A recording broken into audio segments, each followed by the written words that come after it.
ये हमारे पास क्वेश्चन है, explain the basic VLIW approach for exploiting ILP using multiple issues. Exploiting का मतलब होता है कि ILP का सॉल्यूशन ढूंढना। तो पहले हम लोग ILP की बात कर लेंगे, तो उसके प्रॉब्लम का जो सॉल्यूशन होगा वो VLIW अप्रोच होगा। तो पहले हम लोग ILP बात कर लेते हैं, ILP क्या होता है। जो ILP होता है हमारे पास, उसको बोलते हैं इंस्ट्रक्शन लेवल पैरेललिज्म। ये क्या होता है? ये मेज़र करता है कि हम लोग, it is a measure of how many of the operation in a computer program can be perform simultaneously.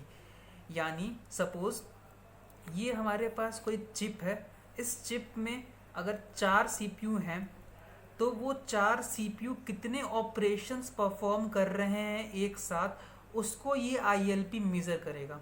मतलब एक साथ जितने भी ऑपरेशन परफॉर्म होंगे उसको इंस्ट्रक्शन लेवल पैरेललिज्म मेज़र करता है। एग्जाम्पल समझते हैं केस 1 में हमारे पास 3 ऑपरेशन है। पहला है A+B, दूसरा है C+K, तीसरा है Z+Y। तो ये तीनों जो है वो इंडिपेंडेंट ऑपरेशन हैं, तो इन तीनों को हम लोग एक साथ परफॉर्म करेंगे। सपोज़ ये हमारे पास जो चिप है इसमें 4 CPU हैं, तो जो पहला CPU है वो ये ऑपरेशन परफॉर्म करेगा, तो दूसरा वाला है वो ये, और तीसरा CPU है वो ये। तो यानी हम लोग के पास जो जो जो ऑपरेशंस हैं वो हमारे पास 3 हैं, और वो जो टाइम है हम लोग के पास परफॉर्म करने का वो 1 है। यानी कि 3 ऑपरेशंस हम लोगों ने 1 टाइम में परफॉर्म किए हैं। यहाँ पे दूसरे केस में देखते हैं, दूसरे केस में हमारे पास जो है S इज इक्वल टू है वो A+B है, T is equal to C+D है, और U इज इक्वल टू है हमारे पास S+T। पर जो ये तीसरा ऑपरेशन है, तीसरे ऑपरेशन को परफॉर्म करने के लिए हमें पहले का हमें यहाँ पे रिजल्ट चाहिए। तो ये पहले यूनिट टाइम में बस केवल 2 ऑपरेशन परफॉर्म हो पाएंगे, तीसरा परफॉर्म नहीं हो पाएगा, क्योंकि तीसरे को परफॉर्म करने के लिए हमको इसका रिजल्ट चाहिए। तो इसको हम लोग second unit of time perform कर सकते हैं। तो इसका ILP रेशियो क्या होगा? इसका ILP रेशियो होगा, हम लोगों ने 3 इंस्ट्रक्शन को 2 यूनिट टाइम परफॉर्म किया है। तो ये इसका ILP का ये ड्रॉबैक है कि जो डिपेंडेंट जो होते हैं उनको हम लोग 1 यूनिट ऑफ टाइम परफॉर्म नहीं कर सकते। मतलब जो भी डिपेंडेंट इंस्ट्रक्शन हम लोगों ने दिए हैं, 3 इंस्ट्रक्शन हम लोगों ने प्रोसेसर को दिए, तो उसमें ऐसा होता है कि कई बार टाइम कॉम्प्लेक्सिटी ज़्यादा हो जाती है। तो इस प्रॉब्लम को सॉल्व करने के लिए हमारे पास जो है वो VLIW अप्रोच है। VLIW अप्रोच क्या होता है?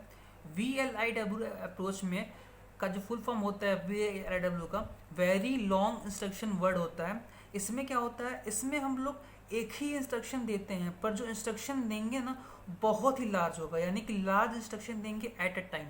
सपोज हम लोगों ने CPU को एक इंस्ट्रक्शन दिया, ये पूरा पूरा इंस्ट्रक्शन है, इसमें कितने पार्ट हैं? इसमें 4 पार्ट हैं। पहला है ऐड R1 R2, दूसरा है सब्ट्रैक्ट R4 R5, तीसरा है लोड R7, और चौथा है स्टोर R8।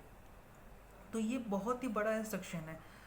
तो CPU क्या करेगा, प्रोसेसर क्या करेगा? Processor perform all breaking operation parallelly at set time. मतलब प्रोसेसर जितने जितने भी ये ऑपरेशंस हैं एक इंस्ट्रक्शन में उनको ब्रेक करेगा और सबको एक ही टाइम में परफॉर्म करेगा।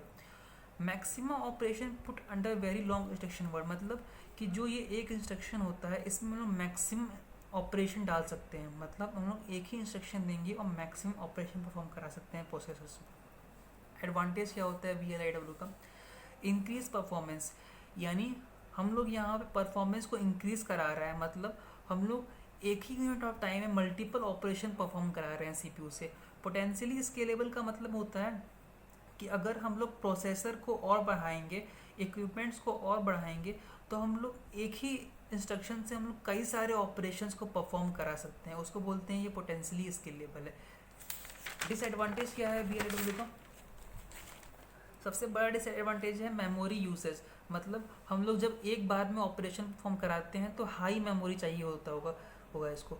और दूसरा है पावर कंजम्पशन, मतलब कि अगर हम लोग बहुत सारा ऑपरेशन एक ही बार में परफॉर्म करा रहे हैं तो हम लोग का जो पावर कंजम्पशन होगा वो भी हाई होगा। कॉम्प्लेक्स इसलिए क्योंकि क्योंकि जो हमारा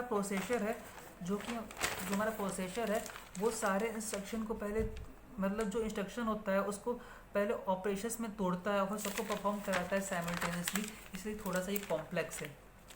तीसरा इंटेलिजेंट कंपाइलर इसलिए चाहिए क्योंकि कंपाइलर को सॉर्ट आउट करना पड़ेगा कि ऐसे कौन से ऑपरेशंस हैं जिनको हम पैरेलली परफॉर्म करा सकते हैं जो कि इंडिपेंडेंट हो। ठीक है, तो ये हमारा VLIW अप्रोच था। ठीक है, तो ये क्वेश्चन था हमारा basic VLIW approach for exploiting ILP। Hope so आपको समझ में आया हो। ठीक है, थैंक यू।